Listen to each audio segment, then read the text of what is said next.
हम आपको हिंदी व्याकरण बता रहे हैं। भाषा के प्रकार, भाषा कितने प्रकार के होते हैं?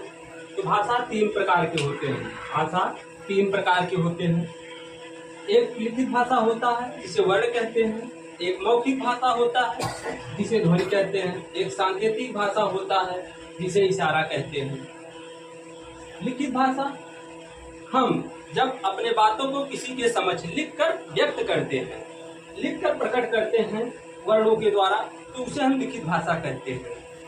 और जब हम अपने बातों को कहकर ध्वनि के द्वारा किसी के समक्ष अपने बातों को प्रकट करते हैं तो उसे मौखिक भाषा कहते हैं। सांकेतिक भाषा जब हम किसी को अपने बातों को न लिखकर न कहकर बताते हैं बल्कि इशारा में समझाते हैं तो उसे सांकेतिक भाषा कहते हैं। जैसे यदि किसी के समक्ष हम अपना दोनों हाथ जोड़ के सर झुका दें तो लोगों को क्या लगेगा? वो समझेंगे कि सर प्रणाम कर रहे हैं।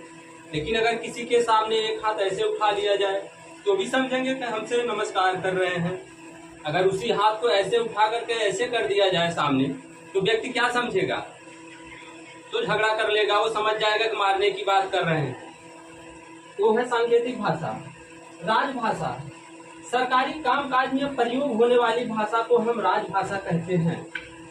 राजभाषा सरकारी कामकाज में प्रयोग होने वाली भाषा को हम राजभाषा कहते हैं। राष्ट्रभाषा आपसी बोलचाल की भाषा को हम राष्ट्रभाषा कहते हैं, जिससे हम एक दूसरे से बात करते हैं। जिस भाषा के जरिए हम एक दूसरे की बात करते हैं, समझते हैं, उसे हम राष्ट्रभाषा कहते हैं। भारत में कुल राष्ट्रभाषा 22 है। भारत में राष्ट्रभाषा की संख्या 22 है। बंगाली, बोडो, डोंगरी, मलयालम, मराठी, मैथिली, मणिपुरी, कन्नड़, कोंकणी, कश्मीरी, संस्कृत, संथाली, सिंधी, हिंदी, तमिल, तेलुगु, उर्दू, उड़िया, असमिया, पंजाबी, गुजराती, नेपाली।